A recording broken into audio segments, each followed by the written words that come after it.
August 12, 1945. Central Nevada. The dust hung in the air like smoke from a battle long finished. She stood in the center of a circle, barefoot, trembling. 14 men surrounded her, rifles slung across their backs, boots scuffing red earth. The war had ended 2 days ago, but here in this forgotten corner of the American desert, it felt like something darker was just beginning. Her uniform bore the faded insignia of the Imperial Japanese Army. Her wrists were raw from transport chains. To these men she had no name, only a nationality, an enemy, a woman utterly alone. And then one of them stepped forward. Before we continue, if this story moves you, hit that like button and drop a comment below, telling us where you're watching from. We read every single one. And if you're new here, subscribe and turn on notifications so you never miss these untold stories from history. Now, back to the desert. The man was older, face lined by wind and years. His eyes were soft. He held out a glass bottle filled with water. Not a weapon, not a boot. Water. She flinched, expecting cruelty. He didn't move, and slowly, one by one, the others followed.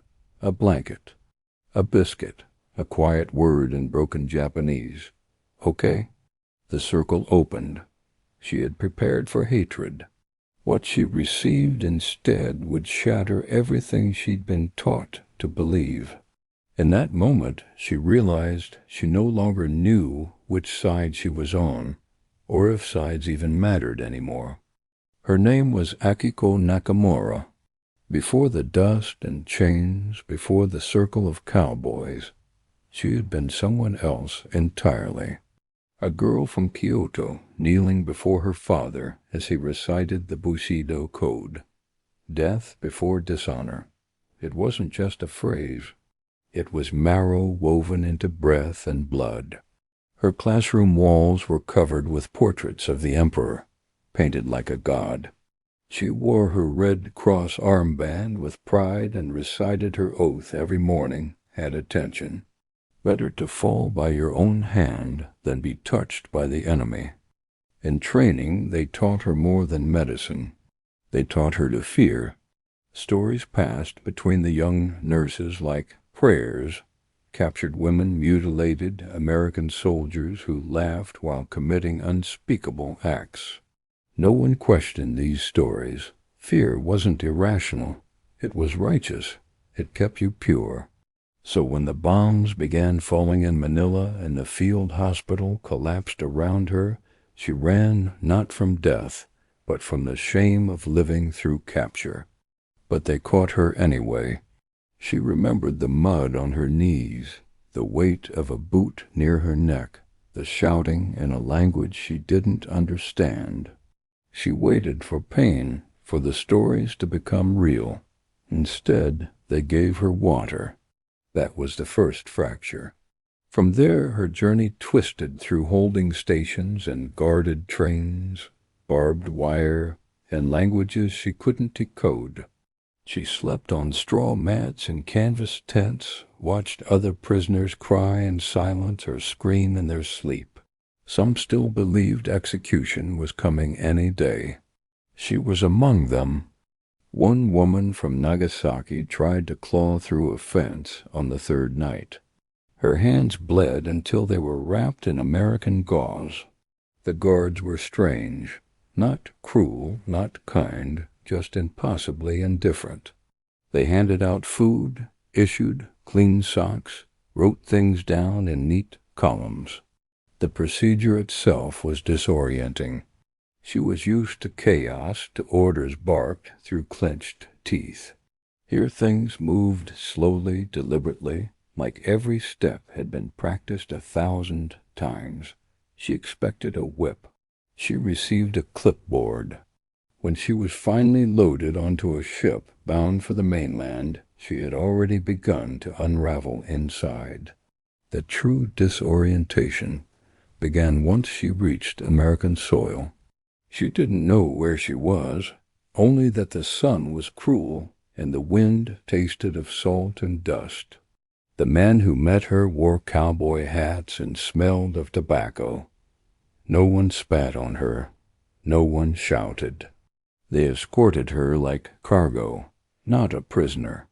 She was assigned a number, given a cot, a bar of soap, a toothbrush, and then the fork. It came with a plate of eggs and something that smelled like sweetness. She stared at the utensils like they were weapons. She had expected to be starved, paraded through streets, forced to crawl. Instead, someone motioned toward the plate with a short nod. Just eat. She didn't touch it. Not then, but something began to break.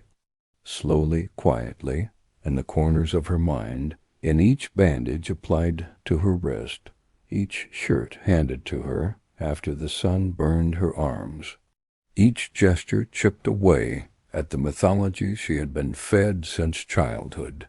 The Americans were not devils. They were men who listened to radios, who chewed toothpicks, who didn't seem to care that she had once worn the uniform of their enemy.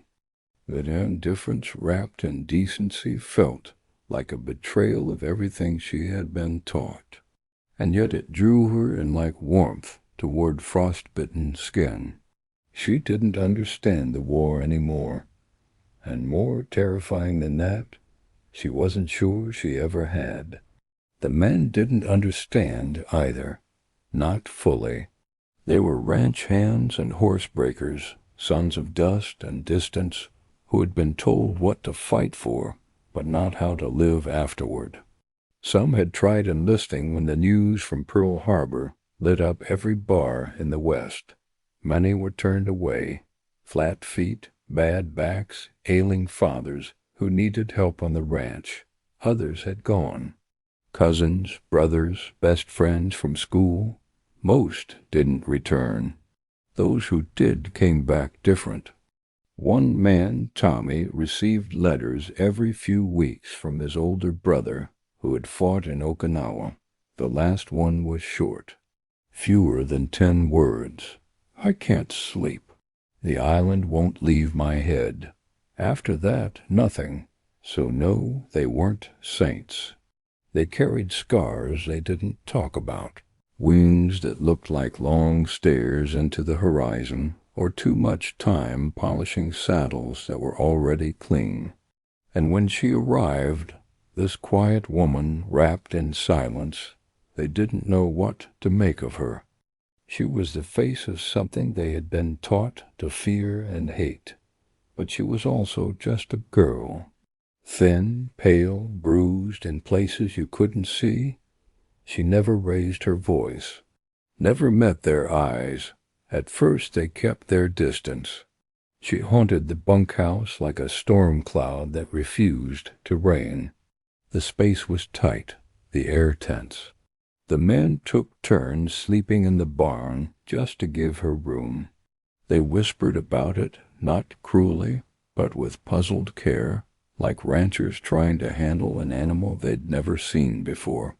She startled easily. One of the boys, Jimmy, forgot and slammed the door behind him one night. She jolted so hard she knocked over her tin cup.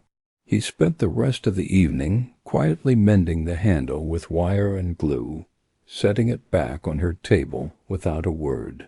Another time she burned her fingers trying to light a match. Hank, the grizzled cook with hands like bark, showed her how to cup the flame away from the wind. He didn't explain it. He just demonstrated twice, then handed her the matchbox. She nodded. He nodded back. The smallest kindnesses began to accumulate like dust on boots. One afternoon, Levi, the youngest, barely 20, brought her a spoon. Not just to give, but to teach. She had been using it backwards, holding it like chopsticks. He knelt beside her and mimed the motion slowly, scooping air, then miming a bite. She blinked, then mirrored him. Their eyes met for a moment. No smile, but the lesson stayed. That night she used it the right way. Books came next. Someone left a stack of paperbacks near her cot. Westerns mostly, with yellowed pages and covers of horses mid-gallop. One had a broken spine. Another had a note inside. Good one, sad ending. She didn't know what all the words meant, but she traced the letters with her finger. Symbols that once meant war now carried something softer. These men smelled of leather and tobacco, of saddle oil and sweat and the sun itself. They weren't clean-shaven or clean-spoken, but their cruelty, if they had any, had long since dried out under the desert sun. What they offered wasn't apology. It was proximity, space, a fork, a book. The silence between enemies slowly filling with something that wasn't quite peace, but was no longer war either. And that was a start. She rose before dawn, not from orders, but instinct, a quiet shift inside her. The air was cool, the sky half asleep. Barefoot, blanket around her shoulders, she moved toward the cook's tent, lantern glowing faintly within. After a brief pause, she stepped inside. Hank stood at the stove, flipping bacon. He looked up, surprised. She said nothing, only crossed to the table and picked up a knife. He didn't stop her. She peeled onions quickly, eyes stinging, hands steady. Years ago she had done this for wounded men in caves, feeding the dying with food as scarce as mercy. You fed who you could. When one died, you fed the next. Now she cut onions in the tent of a man from the country that had destroyed hers. Hank slid her a bowl and pointed to the eggs. She cracked them cleanly. When he handed her the whisk, their fingers brushed. A brief jolt, then calm. She whisked. The smell of food spread through camp. Men emerged, slowed when they saw her. No one spoke. Breakfast passed in silence. Plates moved, coffee poured. They felt it, not forgiveness, but recognition. Feeding bridged what words could not. Later, Levi asked why Hank let her help. Hank shrugged. Can't eat hatred every day and not go hungry. The camp shifted, not healed, changed. They looked at her differently. Not trust, but the beginning of it. Watching them leave, flour on her hands, she felt something rise. Not fear, not grief. Something close to belonging. She still didn't speak their language, not in sentences, but it no longer mattered. Understanding had shifted into glances, gestures, pauses heavy with meaning. A tilt of the head meant yes, a narrowed brow, no. Fingers to her chest meant me. When she pointed to the rising sun and smiled faintly, they understood. Beginnings. They started small. Jimmy scratched water into the dirt and pointed to his canteen. Water, he said. She repeated it softly, clearly. He grinned. The next day it was thank you. Then sun. Levi tried coffee, which made her wrinkle her nose. They laughed. It was the first time her face held humor. She taught nothing formally, but her hands spoke. She drew a house, a garden, a woman in a kimono with 2 children. Home. Another day, a perfect triangle. Fuji, she whispered. Later came falling dots, bombs, and running figures. No one spoke. The dirt said enough. One evening, Hank wound a music box that had belonged to his mother. The tune drifted through the bunkhouse, old and gentle. She looked up, stunned. Music had once meant radios before bombs. This was different, a lullaby. When it ended, she placed a hand on her heart and bowed. Gratitude, mourning. The next morning she drew a bird in the dust. Beside it, 3 careful letters. From Y. The mail arrived just after sunrise, carried by a supply driver who smelled of oil and dust. Letters were rare here, and when they came, they were usually for the men, creased envelopes carrying voices from places that still existed. This one was different, smaller, lighter, stamped with an American insignia she recognized. Her name, carefully typed in Roman letters, sat alone on the front. She stared at it. No one spoke. Hank cleared his throat. Levi looked away. They all knew what paper could do. Hank set the letter beside her bowl. She hesitated, hands trembling. Months earlier, behind a fence, she had written once, "I am alive." Nothing more. She hadn't known if it would ever arrive. Now it had answered. She broke the seal. The letter was official, translated into Japanese. She read it twice.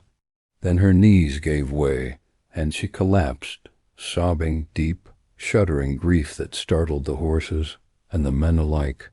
It said her family believed her dead. Her hometown no longer existed, erased by firebombs. There would be no reply. Hank sat beside her, silent and steady. He didn't touch her. He stayed.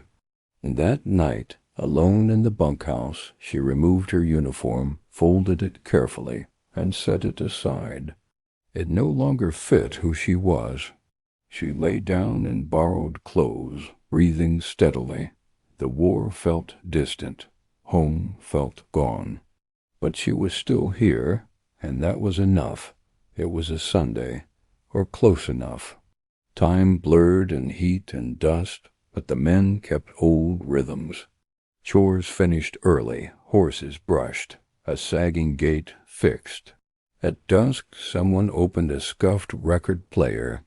Benny Goodman crackled out, thin but familiar, like a voice from before the war. They gathered on the bunkhouse porch. Stew simmered. Whiskey passed hand to hand. Shirts were tucked, hats dusted, boots cleaned enough to matter. There were no women to impress, only each other and the ghosts they carried. She watched from the fence, wrapped in dusk and hesitation. Her hair was tied back. She didn't step closer, but she didn't leave. That was something. Levi stood, youngest, bold in the quiet way. He crossed the dirt slowly, palm open, the music trailing behind him. She studied his hand, then his eyes, and nodded. They danced. Awkward boots, uneven steps, slow circles in the dirt. No words. The others fell silent, not mocking but respectful. This wasn't courtship. It was reclamation of dignity, of body, of presence. Her hands, once steady in war, rested lightly on his shoulders. No uniform, no guards. She was dancing. Laughter followed. Someone danced with a broom. Hank kept time on a tin cup, the night soft. When the record ended, she returned to the fence, but she wasn't outside anymore. She had danced, not for them, but for herself. The orders arrived without ceremony, folded in a stiff envelope that smelled of ink and authority. The war had been over long enough for habits to return, but paper ends things feelings cannot. Hank read it twice, then handed it to Levi. No one spoke. Transfer, repatriation, processing and return. She didn't need translation. She read their faces. The news moved through camp like a slow wind. There was nothing to fight. This was an ending clean and unavoidable. She listened. She nodded. She had known this place was borrowed time. Still, the weight settled heavy. This was the moment she had trained for, yet there was no pride in it, only loss. She packed quietly. The blanket came first, mended and smoke-scented. Then the short pencil, its wood chewed from habits she no longer needed. The dented tin cup went last.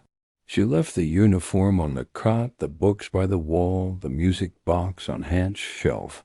Outside, the men stayed busy for no reason. No one wanted to speak first. When the truck arrived, the desert seemed to hold its breath. Levi gave her a brass locket. Jimmy handed her a photograph of a horse. Hank offered only a nod, the same one as the first day. She returned it. The truck pulled away. The camp shrank into dust and memory. She was leaving, but not empty-handed. She was carrying herself. It arrived on a Tuesday, tucked between catalogs and feed invoices. The envelope was thin, but heavy enough to make Hank sit before opening it. The return address read Tokyo. The handwriting was careful, unfamiliar, yet known. Inside was a photograph. A woman in a white coat stood among smiling children in uniforms, a red cross above the building behind them. Her posture was calm, steady, and her face, peace. On the back, 5 words in English. "Thank you for showing me kindness." Hank said nothing. He held the photo as the desert wind stirred. Around him, nothing had changed. Inside him, something had. They never knew what became of her. Life moved on. The war faded into stories. The ranch endured. Some things stayed untouched. The music box, the locket, the cot by the window. Years later, the letter explained everything. She returned to a ruined Japan, studied, rebuilt, and worked with orphaned children. She became a healer, a teacher, a caretaker. She taught medicine, gratitude, and how to draw birds. The photograph never left Hank's pocket after that. Only a few saw it. They understood. When Hank passed, it was found in his coat warm from the sun. The story earned no medals, no pages in history books. But it mattered, because sometimes war ends not with surrender, but with kindness chosen